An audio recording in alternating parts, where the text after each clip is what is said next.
السلام علیکم ناظرین، سلطان محمد فاتح سیریز کی ایپیسوڈ 81 کا ٹریلر جو کہ آپ اس چینل پر دیکھ رہے ہیں، جبکہ ہمارے دوسرے چینل ہماری وائس پر آج کے دن سلطان محمد فاتح سیریز کی ایپیسوڈ اپلوڈ کی جائیں گی۔ تو جن لوگوں نے اس چینل کو سبسکرائب کیا ہوا ہے ان تک تو نئی ویڈیو اپلوڈ کرنے کا نوٹیفیکیشن پہنچ جائے گا، مگر جن لوگوں نے سبسکرائب نہیں کیا وہ اس سیریز کو دیکھنے سے محروم ہو جائیں گے۔ تو جلدی سے چینل کو سبسکرائب اور بیل آئیکن پریس کر لیں تاکہ جیسے ہی نوٹیفیکیشن پہنچے آپ ویڈیو کو دیکھ کر معلومات حاصل کر سکیں۔ ٹریلر کے آخر میں آپ سے ایک اہم معلومات شیئر کی جائے گی، تو ٹریلر کو اینڈ تک لازمی دیکھیے گا۔ تو چلیے بغیر کسی انتظار کے ٹریلر کا آغاز کرتے ہیں۔ ٹریلر کے آغاز میں ہم سلطان محمد کو دیکھتے ہیں جو اپنے تخت پر بیٹھے ہوتے ہیں اور ان کے سامنے ان کے شہزادے اور باقی تمام پاشائیں کھڑے ہوتے ہیں۔ سلطان اپنے سامنے نقشے پر پڑے بادشاہ کے ڈھانچے کو گراتے ہوئے کہتے ہیں، اب تراگوش اور ہمارے درمیان کوئی رکاوٹ باقی نہیں رہی۔ ادھر ولاد کو اونی واصل جہنم کیے ہوئے ہنگری سپاہیوں کے درمیان دکھایا جاتا ہے جو کہتا ہے، میری طرح اب محمد کا بھی صبر کا پیمانہ لبریز ہو چکا ہے۔ اگلے منظر میں ہم تمام ینیچری سپاہیوں کو دیکھتے ہیں جن کے درمیان بادشاہ ماتیاس اور دوغان پاشا موجود ہوتے ہیں۔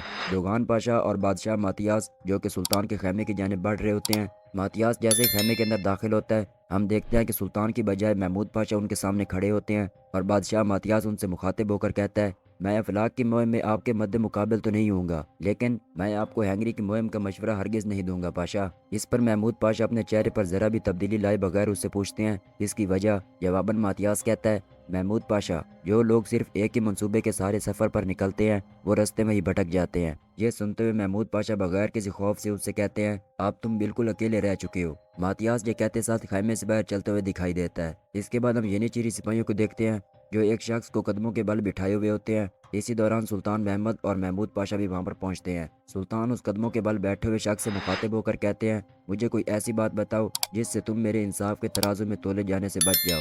اس کے بعد منظر بدلتا ہے اور ہم دیکھتے ہیں کہ بالی صاحب اور ان کے تمام اکنجی سپاہی جو جنگل کے اندر ہینگریوں کے سپاہیوں پر گھات لگائے بیٹھے ہوتے ہیں۔ اکنجی سپاہی جیسی تیر چلاتا ہے، ہینگریوں کے ایک سپاہی کے واصل جہنم ہونے پر تمام سپاہی اپنی تلواروں کو بے نیام کرتے ہوئے چوکنے انداز سے کہتے ہیں، چھاپا پڑ چکا ہے۔ اس کے بعد ہم دیکھتے ہیں کہ بالی صاحب اور باقی تمام اکنجی سپاہی جو اپنے سردار علی صاحب اور بہادر پاشا کا انتقام لینے کے لیے طوفان کی طرح ان پر ٹوٹ پڑتے ہیں اور اپنی تیز دھار تلواروں کے ساتھ خون کی ندیاں بہاتے ہوئے انہیں واصل جہنم کر رہے ہوتے ہیں۔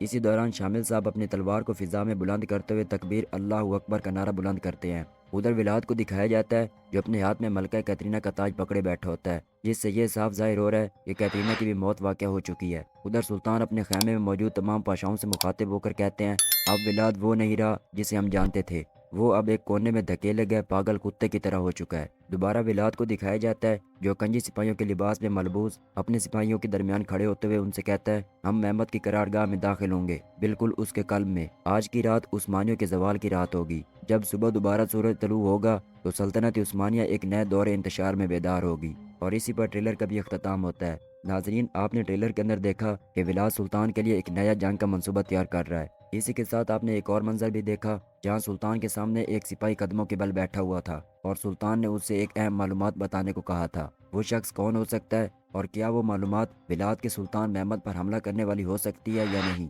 آپ اس پر کیا رائے رکھتے ہیں؟ کمنٹ سیکشن میں لازمی بتائیے گا۔ جلدی ملتے ہیں آپ کو سلطان محمد کی نئی ایپیسوڈ کے ٹریلر کے ساتھ، تب تک کے لیے دعاؤں میں یاد رکھیے۔ اللہ حافظ۔